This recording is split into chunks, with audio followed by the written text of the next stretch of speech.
नाशिक पश्चिम विधानसभा मतदारसंघातून महाविकास आघाडीचे शिवसेना ठाकरे गटाचे उमेदवार सुधाकर बडगुजर यांनी प्रचारात आघाडी घेतली आहे। युवा सेना प्रमुख आदित्य ठाकरे, शिवसेनेचे नेते खासदार संजय राऊत यांच्यानंतर आता बडगुजर यांच्या प्रचारार्थ उपनेते नितीन बानगुडे पाटील यांची सिडकोतील गणेश चौकात जाहीर सभा आयोजित करण्यात आली होती। प्रचार दौरा तसंच जाहीर सभांच्या माध्यमातून सुधाकर बडगुजर यांनी विरोधकांवर हल्लाबोल करत शिवसेना उद्धव ठाकरे पक्षाचे विचार घराघरात पोहोचवले आहेत। मतदारसंघात भ्रष्टाचारमुक्त विजन घेऊन सुधाकर बडगुजर हे निवडणुकीला सामोरं जात आहेत। या पार्श्वभूमीवर उपनेते नितीन बानगुडे पाटील यांच्या उपस्थितीमध्ये झालेल्या जाहीर सभेस सहसंपर्क प्रमुख दत्ता गायकवाड, महानगर प्रमुख विलास शिंदे, डीजी सूर्यवंशी, कामगार नेते डॉक्टर DL कराड, राष्ट्रवादी काँग्रेसचे जिल्हा अध्यक्ष कोंडाजी आव्हाड, ज्येष्ठ नेते नाना महाले, काँग्रेसचे माजी नगरसेवक केशव अण्णा पाटील, लक्ष्मण जायभावे, सीताराम ठोंबरे, तानाजी जायभावे, सुभाष देवरे, संतोष गायकवाड, बाळा तराडे, शीतल भामरे, रत्नमाला राणे, देवानंद बिरारी, वंदना बिरारी हे उपस्थित होते। महाविकास आघाडीचे उमेदवार सुधाकर बडगुजर यांनी आगामी काळातील विकासाचं नवं व्हिजन जनतेसमोर मांडलं। यावेळी नितीन बानगुडे पाटील यांनीही आपल्या खास शैलीतून विरोधकांवर टीका करून सुधाकर बडगुजर यांच्या मशालीचे चिन्ह विजयी करण्याचं आवाहन केलं। त्यांच्या कारकिर्दीमध्ये खरं तर इथं काही करायचं आता राहिलंय असं व्हायलाच नको होतं, कारण केंद्रामध्ये सत्तेत भाजप आहे, राज्यामध्ये सत्तेत भाजप आहे। अशा अवस्थेत सगळा विकास व्हायला हवाच होता।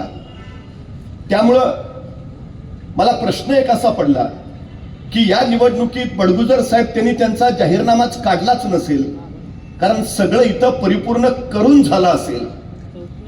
पण त्याच्याहून मला एक प्रश्न पडलाय की त्या या निवडणुकीच्या सभा ज्या घेतील त्या काय सांगतील आणि काय नेमकं बोलतील। एक सद्ग्रस्त होते, रोज सकाळी कामावर जायचंय, दुपारच्या सुट्टीत सगळ्यांबरोबर जेवायला बसायचंय। त्या दिवशी सुद्धा ते जेवायला बसले, डबा उघडला, डबा उघडून बघितलं डब्यात खिचडी। म्हणले धत्तेरी की खिचडी आपल्याला अजिबात आवडत नाही, पण खाल्ली मुकाटी। दुसऱ्या दिवशी परत कामावर आले, परत दुपारची सुट्टी झाली, परत सगळ्यांबरोबर जेवायला बसले, परत डबा उघडला, डबा उघडून बघितला डब्यात परत खिचडी। अरे काय कटकट आहे राव, रोज खिचडी खिचडी, पण खाल्ली मुकाटपणे। तिसऱ्या दिवशी परत कामावर आले, परत दुपारी सगळ्यांबरोबर जेवायला बसले, परत डबा उघडला, डबा उघडून बघितला डब्यात परत खिचडी। अरे काय वैताग काय नुसता खिचडी खिचडी, कंटाळा आला या खिचडीचा। तसा त्याच्या शेजारचा त्याला म्हणाला, हिथं तनतन करून काय उपयोग आहे का? त्यापेक्षा घरी जाऊन बायकोला सांग, बाई ग मला खिचडी आवडत नाही, दुसरं काहीतरी बनवून दे, हिथं बोलून काय उपयोग? तसा तो म्हणला, हे बघ माझं अजून लग्न झालं नाही, त्यामुळं मला बायको नाही, त्यामुळं माझा स्वयंपाक मीच बनवतो आणि मला खिचडी शिवाय दुसरं काही बनवता येत नाही। ज्या पद्धतीने प्रत्येक वस्तूचे दर वाढत चाललेले, शिक्षण महाग झालेलं आहे। मुलाला शिकवायचं असेल तर डोनेशन दिल्याशिवाय ऍडमिशन मिळत नाही का? मुलाला शालेय शिक्षणासाठी डोनेशन द्यावं लागतं, प्रोफेशनल कोर्सेससाठी डोनेशन द्यावं लागतं, डिग्री कोर्सेससाठी डोनेशन द्यावं लागतं। ज्यांच्याकडे पैसा आहे त्यांना चांगल्या शाळेमध्ये कॉलेजमध्ये ऍडमिशन मिळतं, ज्यांच्याकडे पैसा नाही त्यांना नगरपालिकेच्या जिल्हा परिषदच्या शाळेमध्ये शिक्षण घ्यावं लागतं।